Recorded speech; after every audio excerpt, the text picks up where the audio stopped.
Meus irmãos, que a graça e a paz de Cristo esteja com todos mais uma vez.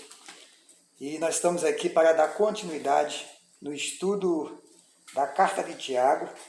Hoje vamos estudar o capítulo 4, que vem com o objetivo de nos orientar acerca das paixões, das guerras que são travadas em cada um de nós, de maneira que nós vamos poder entender por que elas vêm, de onde vêm, né?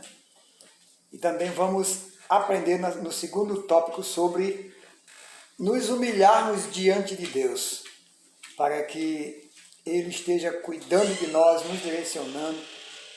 Muitas das vezes nós estamos vivendo dificuldades, mas não queremos nos curvar, né, diante do Senhor. E é importante que a gente entenda a necessidade de estarmos perante Deus. Sem perda de tempo, vamos então à leitura da palavra que se encontra aqui na Epístola de Tiago, capítulo 4, a partir do versículo 1. Lembrando que, de fato, Tiago não é o apóstolo, certo? Tiago é tido como irmão de Jesus, assim os historiadores confirmam isso, e ele veio a se converter após a ressurreição de Cristo.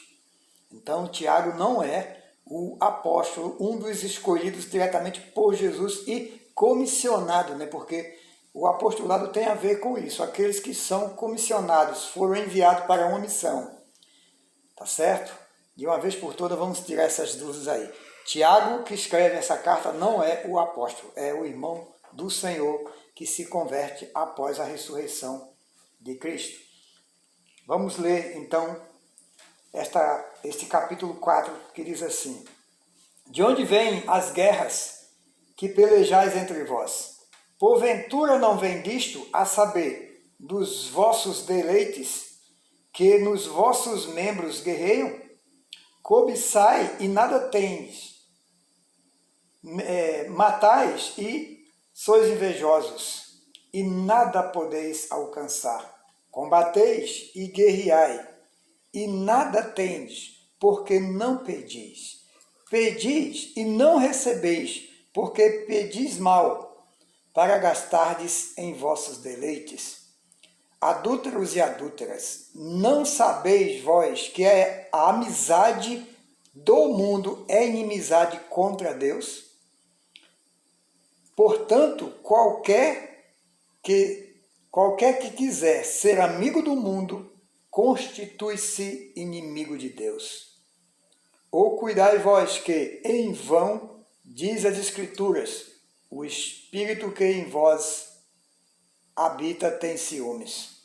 Antes, ele dá maior graças, portanto diz, Deus resiste aos soberbos, mas dá graça aos humildes.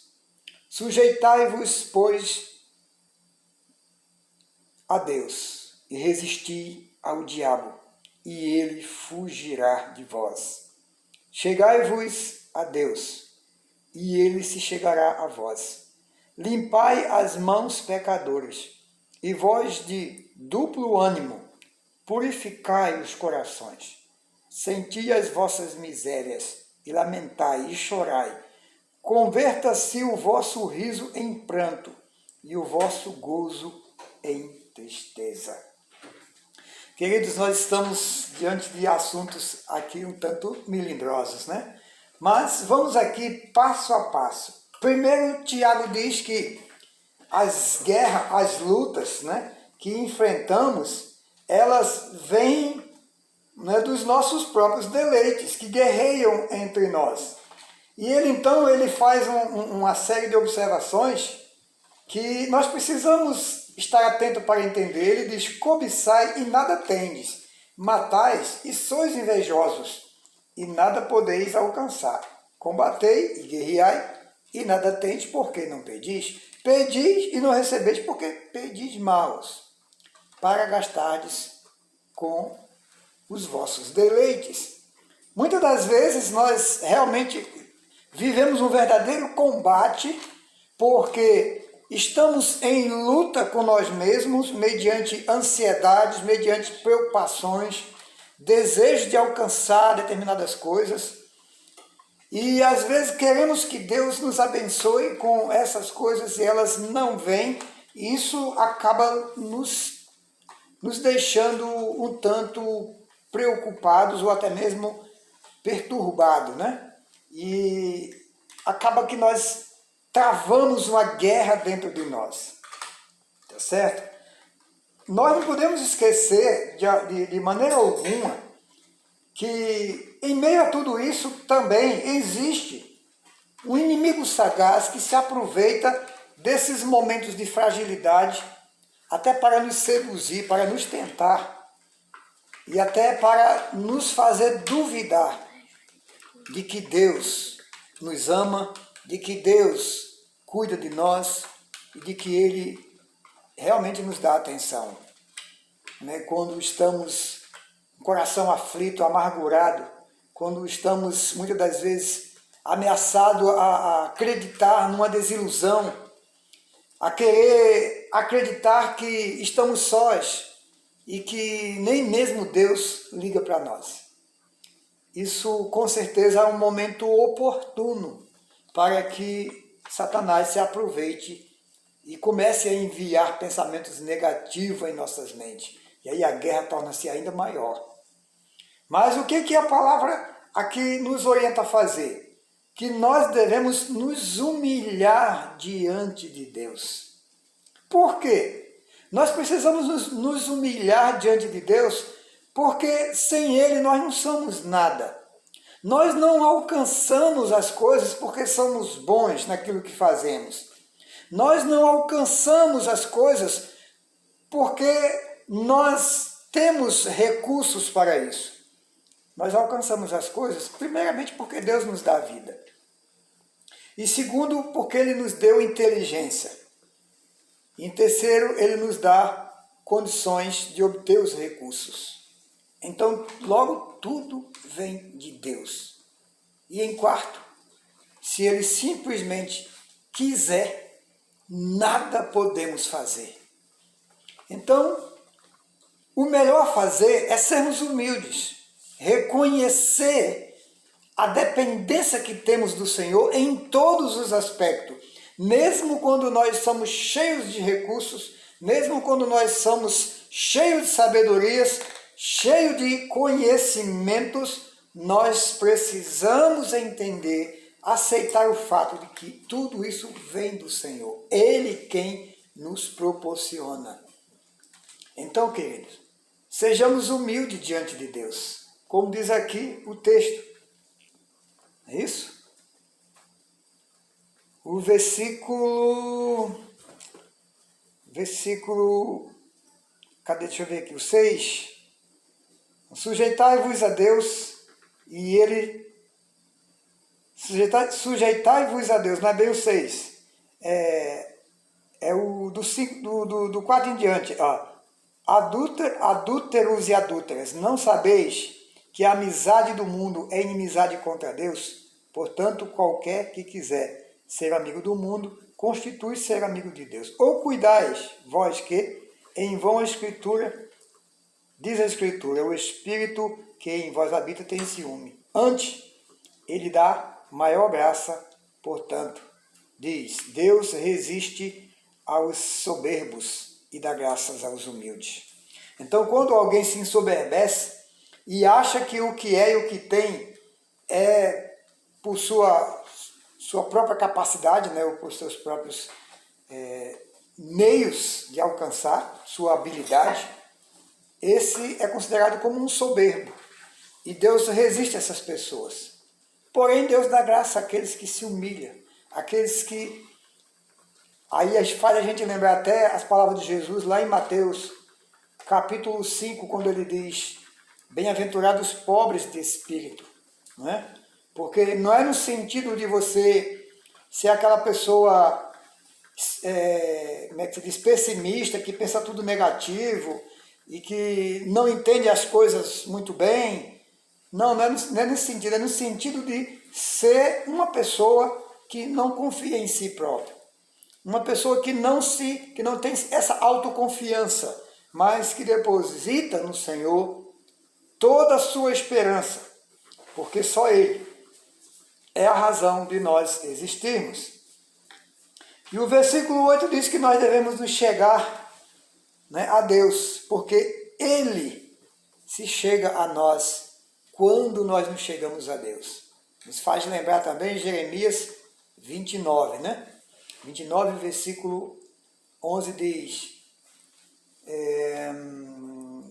buscar-me-eis e me encontrareis quando me buscardes de todo o coração, e serei achado de vós, diz o Senhor. Então, quando nós buscamos a esse Deus, que para muitos parece algo impossível, já que Ele é um Deus santo, perfeito, está no céu, e nós estamos aqui na terra e somos pecadores, mas a sua palavra garante que, se nós o buscarmos de todo o coração, Ele se deixa ser achado por nós. Não é?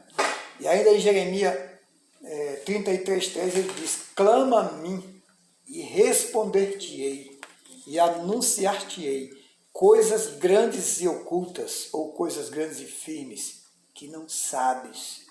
Então, se você ainda não conhece algumas coisas na área da vida, seja onde for, busque o Senhor, clama a Ele, faça essa experiência de viver mais próximo a Deus, de deixar que Ele seja de fato o Senhor da sua vida. Com certeza você vai aprender coisas que o mundo, o homem natural, não vai conseguir entender. Tenha certeza disso. E o versículo 9 ele diz: senti as vossas misérias, lamentai e chorai, converta-se o vosso riso em pranto e o vosso gozo em tristeza. Queridos, se bem entendesse o homem natural, que acha que está tudo muito bem e que não precisa de Deus, que não precisa de igreja, que não precisa de uma pessoa para lhe orientar, para lhe ensinar, né, que acha que está muito bem vivendo por conta própria, fazendo o que bem entende da vida, o que bem lhe deseja fazer, não importa se alguém acha ridículo, se alguém acha imoral, se alguém acha injusto, se alguém acha incorreto. O importante é o indivíduo se sentir bem com o que faz. Não é esse o conceito que nós temos na maioria das pessoas que vivem sem Cristo no mundo? Esses deveriam converter este gozo, essa alegria em tristeza, né? Porque esses vivem na pior miséria que alguém possa viver, porque não tem Deus, vive na loucura, sem sequer ter a noção do que está fazendo, e não percebe que está morrendo a cada dia. E principalmente quando esse conhece a verdade, que só em Cristo nós podemos ter, e não dá o devido valor, não é isso? Senti as vossas misérias, lamentai e chorai, converta-se o vosso riso em pranto e o vosso gozo em tristeza. Porque muitas das vezes a pessoa conhece, muitas das vezes as pessoas fazem parte, né, de um grupo que se diz igreja, mas continua na mesma vidinha de antes, praticando injustiças, fazendo coisas imundas, fazendo coisas desagradáveis a Deus. Então essas pessoas deveriam, né, lamentar, chorar, porque talvez assim, e eu creio que o Senhor terá misericórdia desses, porque o Senhor não resiste um coração quebrantado, como diz o Salmo, né? Querido, seguindo aqui, no versículo 10, e ele continua falando sobre a necessidade que temos de nos humilhar. Ele diz: humilhai-vos perante o Senhor, e Ele vos exaltará. Guarde esse versículo. Sabe aquelas pessoas que fazem de tudo para ser aplaudido, para ser exaltado, para ser reconhecido como o pastor fulano de tal, a pastora fulano de tal. Isso para mim é um gesto de se auto-engrandecer, de se exaltar. Reconhecimento. Você precisa ter... Gente, reconhecimento não se exige. Reconhecimento se conquista mediante as ações que fazemos, mediante o estilo de vida que vivemos, a maneira de lidar, de tratar com as pessoas, de lidar com as coisas de Deus. Eu tenho certeza que vivendo dessa forma, nós vamos adquirir, sim, reconhecimento sem necessariamente exigir isso de ninguém. Sabe por quê? Porque a palavra de Deus aqui diz que se nós nos humilharmos perante o Senhor, Ele nos exalta. Então é o Senhor quem vai engrandecer a pessoa que for obediente, que for humilde, que for temente, que for zelosa pelo seu nome. Entendendo que tudo provém do Senhor. Nós não temos nada de bom que não venha de Deus. É importante que nós guardemos isso. Versículo 11, irmãos, não falai mal uns dos outros. Essa é quente, hein? Quem fala mal de um irmão e julga o seu irmão, fala mal da lei e julga a lei. E se tu julgas a lei, já não és observador da lei, mas juiz. Há um só legislador que pode salvar e destruir, isto é, salvar ou condenar. Tu, porém, quem és que julga o outro? Queridos, percebe que aqui, esse falar mal aqui, está mais atrelado no sentido de julgamento, né? Não que falar mal das pessoas seja bom em nenhum sentido. Isso é totalmente desprezível, totalmente inaceitável. Mas, pelo decorrer aqui das palavras de Tiago, entende-se que está se referindo mais no sentido de julgar, de dar sentença à pessoa. E o ser humano gosta de julgar, né? Nós somos induzidos, somos tentados a desejar a punição de qualquer pessoa quando comete um erro. Nós gostamos disso, como se nós fôssemos perfeitos, como se nós fôssemos todos certinhos. E ele aqui diz, quem pode exercer esta função não é a gente, não cabe a gente. Nós não somos o legislador. Nós somos aqueles também que estamos sujeitos a cumprir a lei no sentido de obedecer à palavra de Deus, porque não cabe mais a lei aqui. Lembrando que Tiago está escrevendo para uma igreja de hebreus, de crentes judaicos, né? Pessoas que estavam acostumadas com os requisitos da lei, portanto, ela é tão forte aqui a questão da lei. Não que eles tivessem que praticar a lei na visão do Antigo Testamento. Deixa isso bem claro aqui. E ele continua dizendo,